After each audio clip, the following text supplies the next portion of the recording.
If the government of Canada wants to save lives, they should funnel money into healthcare rather than forcibly buying back guns from gun owners who don't want to sell. This is going to be a little bit of a convoluted message today, and I'm hoping that I can kind of spin it all together and make sense of it.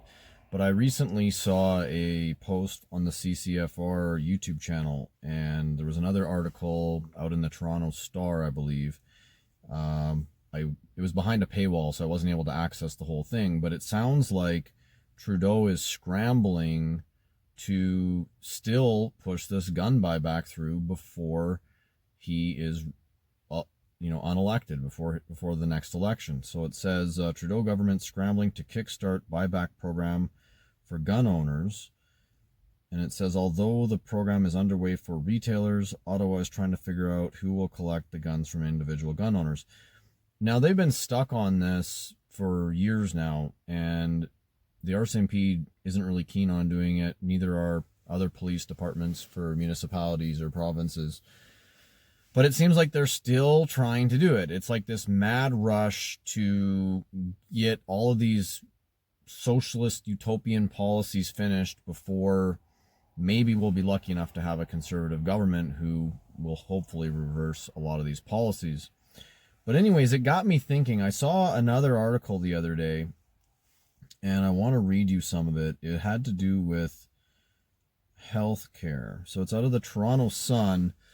It says close to 15,500 died waiting for healthcare in Canada in 2023-24. This was published on January 15th, 2025. It continues, close to 15,500 people died waiting for healthcare in Canada between April 1st, 2023 and March 31st, 2024, according to data compiled by Second Street Org via Freedom of Information Act requests across the country. So that appears to be a 1-year period from April to April. And it continues. However, Second Street Org says the exact number of 15,474 is incomplete, as Quebec, Alberta, Newfoundland, and Labrador don't track the problem, and Saskatchewan and Nova Scotia only provide data on patients who died while waiting for surgeries, not diagnostic scans. SecondStreet.org says if it extrapolates the unknown data, then an estimated 28,077 patients died last year on healthcare waiting lists, covering everything from cancer treatment and heart operations to cataract surgery. Now, I'm assuming some of those are not preventable, because if you're on a list for cataract surgery, that probably wasn't the cause of your death. So I'm going to go ahead a little bit, and there was a certain number I saw in here. Obviously, you can go to the Toronto Sun if you want to read the full article. It says secondstreet.org research also observed cases where patients died after waiting anywhere from less than a week for treatment to more than 14 years. New data from Ontario Health suggests 378 patients died while waiting for cardiac surgery or a cardiac procedure.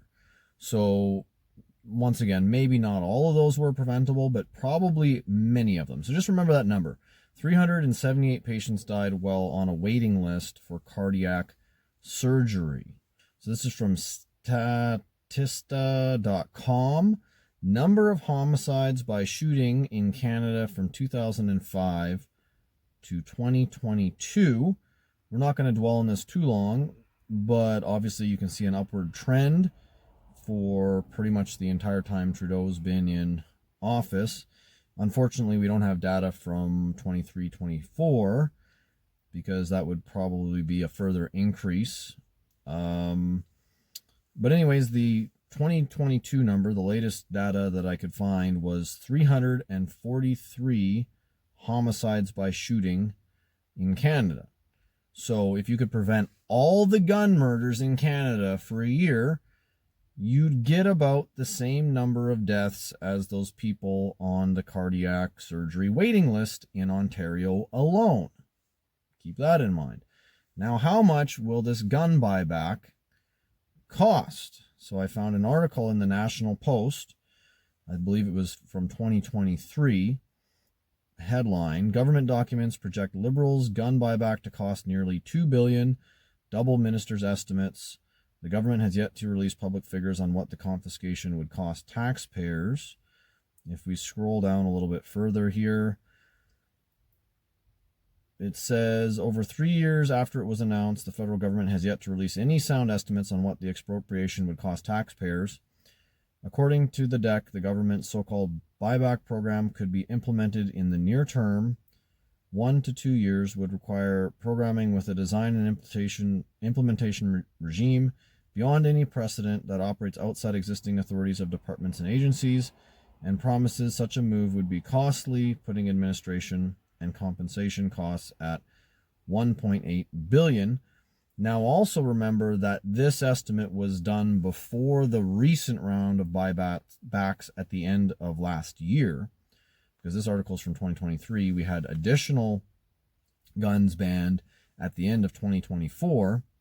So I'm imagining that that estimate would go up even more. And it makes me wonder, so you saw the cardiac deaths from Ontario in 1 year that were potentially preventable if those people had the surgeries they needed, was about 378, I believe. We saw that in all of Canada, the gun deaths in a year are, it was like 348 or something like that. And we do know that if you banned not even just the guns on the buyback list, but even if you banned every single gun in licensed firearm owners' gun possession, you would still have most of those murders, because most of them are done with illegal guns. Like, maybe you would reduce that by 10% or 15%, maybe, at the cost of, well, it'd be more than $2 billion if you're going to take all the guns, right? But, if you banned all the guns that are on the ban list, you're certainly not going to prevent all the gun murders, right? Let's just say 10%. That's honestly a high ball.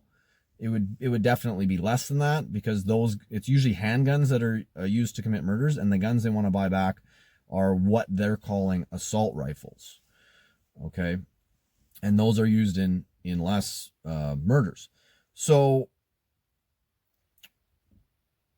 if they took the 1.8 million that they would use to take those guns from law-abiding gun owners, and let's say they put that money into, instead of like messing around with the healthcare system and trying to fix it, because all the provinces are trying to work on that, and some of them are maybe doing an okay job, but almost all the provinces are having problems with that. So what if you took the $1.8 billion and you basically just paid for the people that needed the surgeries to go to other countries and have the surgeries done at private clinics? Even if it was, let's say, $100,000 per surgery. Let's say it's $100,000 per surgery. I have a feeling a lot of those surgeries could be done for less than that in other countries, because other countries don't have outrageous costs for healthcare. So let's use the calculator here. So you'd be able to pay for 18,000 heart surgeries and get all these people off these waiting lists. You'd probably save thousands of lives. Certainly more than you would prevent. Like I said, maybe you'd prevent 10%. Like I said, that's definitely highballing the number. 10% of the gun murders, maybe, with the gun buyback program. Totally a highball. I honestly think it would have zero effect, but I'm just giving them the benefit of the doubt. So 10% per year, that'd be like 30 per year versus potentially thousands if they just spent that money on healthcare and just paid to send people overseas and get the healthcare they needed. Anyways, I just thought it was an interesting example of money not well spent, or money that they may not spend poorly if this gun buyback goes through. Hopefully they don't implement anything before the election, and hopefully our conservative government will reverse everything. Anyways, take care, guys. I'll talk to you later.